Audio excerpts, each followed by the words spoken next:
Courtesy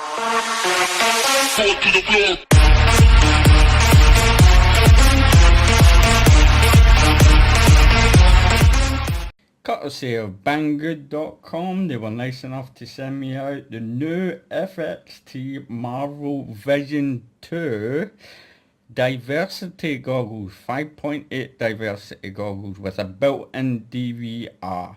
Its input voltage, as you can see in the front, is 7 volts to 28 volts. That's a high voltage, believe you me. I've already tested the goggles out, and I would recommend that you do use a 2-cell LiPo because the screen itself gets rather warm.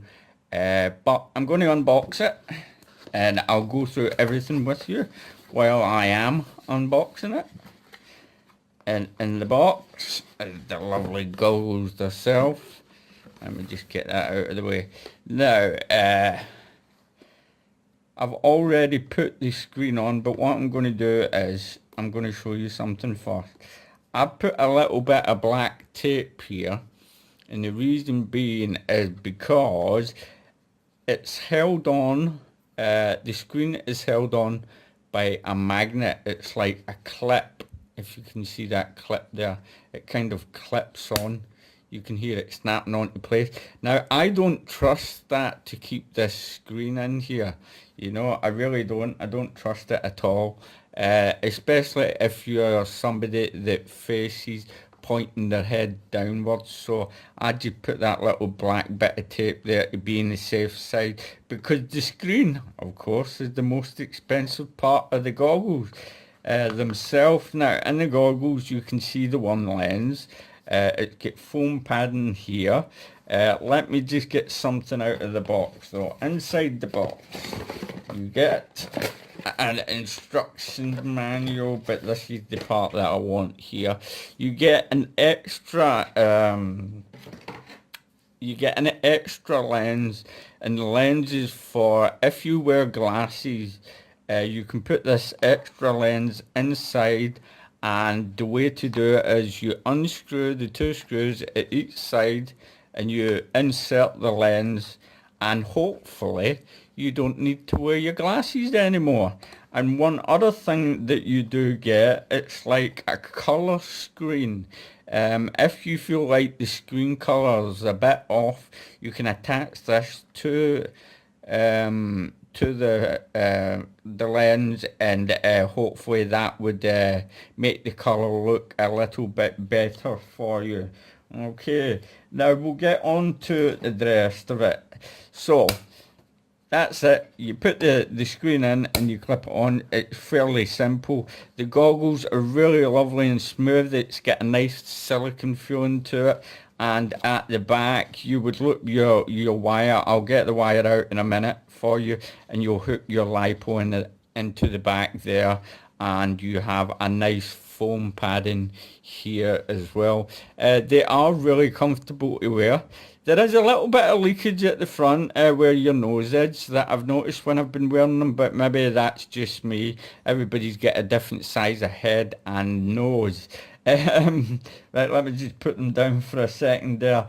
Now, I think we'll get on to the screen. The screen itself is a 5-inch TFT LCD screen. It's 800 by 480, and its aspect ratio is 16.9.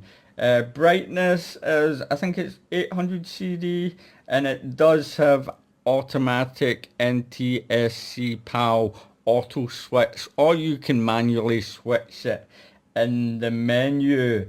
Right, let's get over to the side here first. Now, on the side, let me just get this focused in. You'll see the AV out, and you have an AV in, and you also have a micro SD card slot. The max that can take is 32 gig. Now, the cable that you get for your AV in and out is at 2.5 millimeters. Now, I don't like that for the simple fact is if you're watching something like when you've plugged it into your computer, because I'm saying that is because you get a HDMI mini in. And so if you're watching something and it also has sound, by the way, you can't plug earphones in because an earphone jack is 3.5 millimeters and this is 2.5 millimeters. I don't know if you can get a little connector that can change that, but I'm more than sure that you can. Let's hope you can, because that seems a bit pointless. You don't get a HDMI cable with it, but since I have Fat Shark goggles, I already had a HDMI cable. It's a HDMI mini, as you can see here on the left, and your normal HDMI on the right, and it worked perfectly. Now, when you plug it into your computer, it actually, the resolution it recommends you is 1280 by 720, so you're actually running at 720p, which is pretty good. Air ventilation here, this is where the sound comes out at the back, and you've got your SMA connectors here to connect your two dipole 5.8 gigahertz SMA male antennas to. Now, while I quickly put them on here, I was going to talk about something else, and that is there's no way to put this on a tripod. Well, guess what? Good old Mercy here has found a way to put it on a tripod, and I'll show you how to do that in a moment after I show you the power lead. And this is the power lead here. It's an XT60 plug, so I would highly recommend you use a 2-cell battery, and the reason for that being is the screen can get really warm and hot at the back. And I used a 2-cell LiPo for it. It was the LiPo that I generally use for my Fat Shark goggles, and I'm just going to plug that in there just now, because I'm going to plug this in, and I've never seen this type of plug before. Let me see if I can get a good shot of that. There you go. If any of you guys know what type of plug that is, let me know, because I have no idea what that is. Anyway, the plug, the power plug, it plugs into the bottom here, as you can see. I don't like where they've situated it. It looks very fragile because it's just hanging from the bottom. But obviously, you will hook it up around the goggles and loop it into the loop here and round the back. So it should be quite safe. I would have preferred if they used a barrel socket so you could plug it in at the side. I don't know why they've done it like this, but hey, they've done it like this.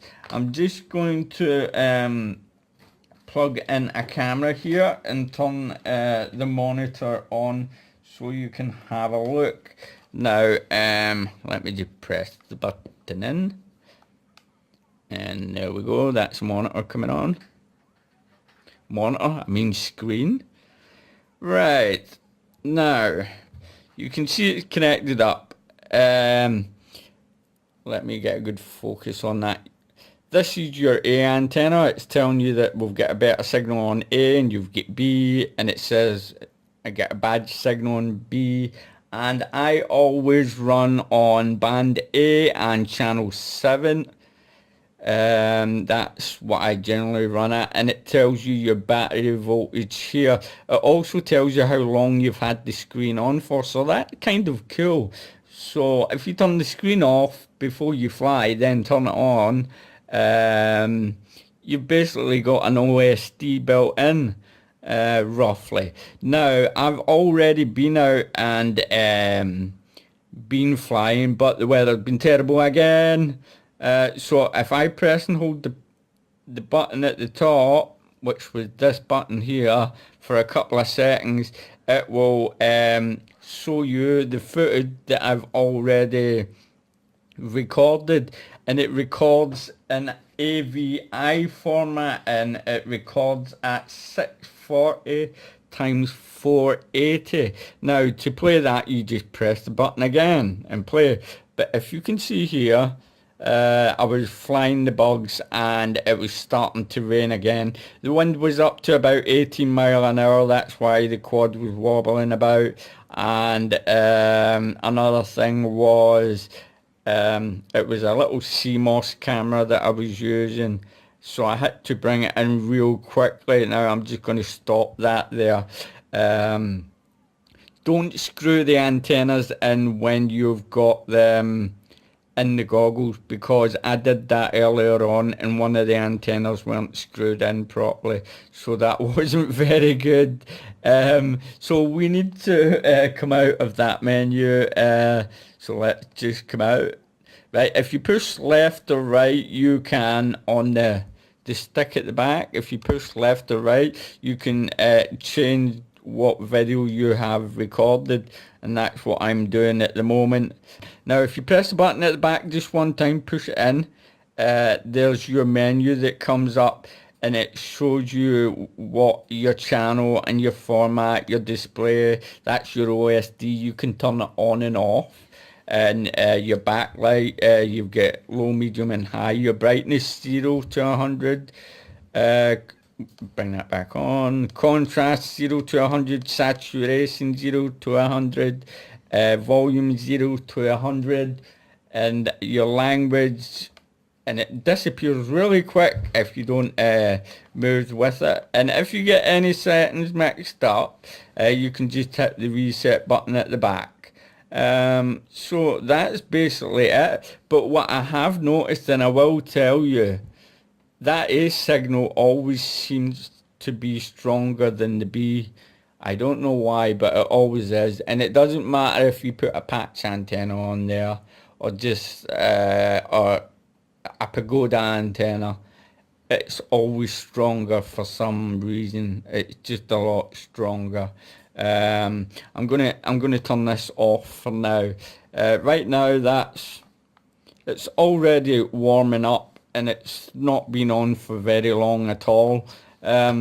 Simple and easy to slot into your goggles. Remember to screw those antennas in, and that's it, clipped in.